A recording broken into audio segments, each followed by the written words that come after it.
Merci madame la présidente. En 2022, 59 900 des acquisitions de nationalité française le sont par naturalisation.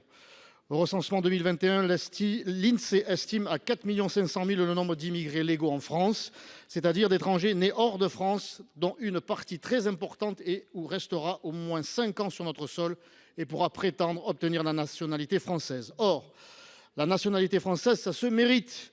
Ce n'est pas un droit universel, ce n'est pas un bout de papier, ce n'est pas une carte d'allocation, ce n'est pas un titre de séjour à durée indéterminée. La nationalité française, c'est ce que nous avons de plus précieux.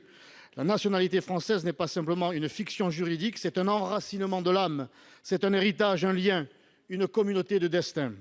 À cela, on ne peut prétendre à la légère. C'est pourquoi le critère de résidence de 5 ans n'apparaît pas suffisant. De même qu'on peut assimiler des individus, mais pas des masses, on peut assimiler sur le temps long, mais pas dans la précipitation.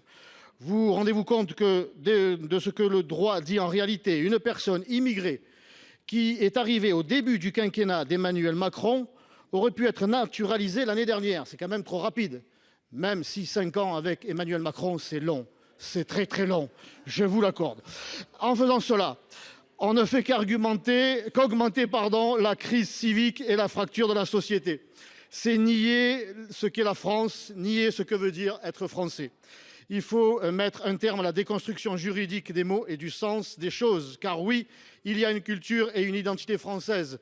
Ceux qui disent le contraire participent au wokisme qui ronge notre État et notre civilisation. C'est pourquoi cet amendement allonge le temps de résidence habituel minimum pour accéder à la nationalité française à 10 ans. C'est tout à fait faisable. Les standards européens sont bien plus exigeants que le nôtre. La Bulgarie, la République tchèque, l'Italie, la Lituanie, l'Espagne, la Suisse ont un délai minimum de 10 ans. Chers collègues, à l'heure où le processus de décivilisation et de désassimilation sont à l'œuvre sur notre sol, je vous invite à prendre vos responsabilités. Elles sont historiques. Merci.